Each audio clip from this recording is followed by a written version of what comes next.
Hello everyone, and welcome to After the Fact for the WhatCD Starcraft II Open. My name is NBadDog, also known as Brainwash in Starcraft, and I bring to you today the Game 2 of PvP OSA Dreadbeard versus his Protoss opponent, PossiblyBob. I tried to stick an OSA in there. I have absolutely no idea. I haven't messed up any of these names before, but there we go. Messed up a name today. It is on Metalopolis. I think I forgot to tell everyone the map, which was Shattered Temple for game number 1. Not that at this point you guys don't know what the maps are called, I'm sure. And even if you don't know what the maps are called, you recognize them at this point. You can see on the casting interface where all the different expansions are. I will bring you a map later on that I have recorded once on before, but of course, as I was explaining in game 1, all that footage got corrupted, where I have never actually seen it before, so it's a little bit interesting casting on that one, and I will definitely give everyone the name for that because it's just a wacky map. I've never seen it. It is an MLG map, which surprised the hell out of me, but I've never seen a map like that before. Let's go ahead and flick open the production tab just because it's good to have. Probe production seems to have stopped for PossiblyBob. Probably just, a little bit of a misclick, so he'll be a probe down. It can make a big difference this early in the game. Not sure if it really will with this game. I don't actually know what happens with this game. I haven't actually taken a look at this one because I realized that the footage was being corrupted halfway through this one. It was interesting to say the least. The assimilator coming down from PossiblyBob a little bit earlier than Dreadbeard. Looks like it'll be actually quite a bit earlier. Though we do have 2 warp gates, I guess, gateways, just standard gateways, not warp gates yet. Doesn't have a cybernetics core down for Dreadbeard. I was actually just about to say that. Kind of stepped over myself there. Chrono boosting out a Zealot, possibly going to see some earlier Zealot pressure here from Dreadbeard.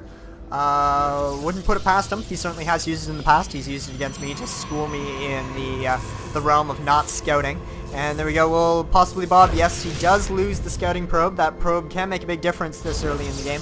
What have we got going on here? Just a Zealot coming out. Nothing too fancy. Neither player going for, Dark Templar Rush or anything wacky like that. I'm gonna go, proxy warp gates, proxy stargates. Nothing out of the ordinary. Just looks like a pretty straight up PvP macro game at this point. The interesting point is, of course, the delay on the cybernetics core, and he is actually putting the cybernetics core in the back of his base. Not really sure what the purpose of that is. It's pretty safe to assume that a Protoss player will have a cybernetics core, especially at 4 minutes into a game with 2 gateways up. The stalker shows up in your base, and it's like, oh yeah, they have a cybernetics core. Go figure. So there we go. We do have a Stalker coming out, and that will be a big help for PossiblyBob against this early Zealot pressure, though the Zealots are coming on pretty hard here, and yes, he will have to Chrono Boost out that Stalker, and there we go. It does come out, and Will Dreadbeard's Zealots, they do come into the middle of the line. That will delay mining time for a little while, which is a little bit problematic this early in the game. The Stalker should be able to snipe out that Zealot relatively easily. Yep, won't take any actual damage, doesn't even get past his shields there. Still 6 shields left on that, and he is using the probes to delay the Zealots, getting the Zealots away. Zealots are, of course, so slow. What is the movement speed on a Zealot? How do you even check that? I totally forget. There we go. 2.25 versus the Stalkers 2.95. Yeah, you can certainly see why they do a lot better there. And probes 2.81. I've never actually looked at unit movement speeds. I've always kind of been intrigued as to why people don't favor Zealot rushes. You always see Marine rushes and Zergling rushes, but you never see Zealot rushes. So there you go. Forge coming down. Of course, totally missed out PossiblyBob, so he does have access to cannons as well as upgrades, but he's not really doing anything with it right now, so it doesn't seem terribly of note. Is chrono boosting out some probes, as he did lose quite a bit of probes there. Taking a look at the units lost tab, definitely PossiblyBob came out at a disadvantage there to Dreadbeard, so that early Zealot pressure was pretty effective. Managed to nail down some mining, reduce some mining time, kill off some probes, so it will take him a while to get back, and of course Dreadbeard is able to use Chrono Boost on his own probes, getting those back out just as quickly as PossiblyBob can, and looks like PossiblyBob wants to put on some pressure, but the sentry is there to deny that. Very quick force field, and of course there is another sentry out on the field, so it looks like we will have enough energy for 2 more force fields. Looks like the Stalkers do pull back though. Very wise on their part. Definitely not going to be able to commit there. And, I was watching some ladder play from HD Starcraft not sure, you know, you guys probably watch his stuff every now and again. He's better for me, you know, because I am a lower ranked player, and he was talking about when in doubt, pull out, which of course I thought was a very funny euphemism for sex, but of course does have very practical applications to StarCraft. So, you know, the Stalkers do pull out, they do manage to save themselves, and thus can actually be used. We do have a 4-gate into expansion going down here for Dreadbeard. A little unorthodox play coming from the OSA clan member, but it certainly gets the job done. Gives you more than enough units to protect the low ground.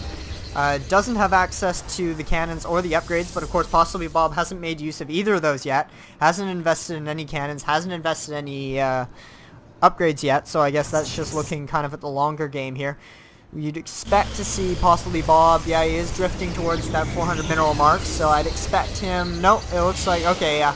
So I was totally off there, totally misread, and he's now going to be throwing out an Immortal, which will help him a lot, of course.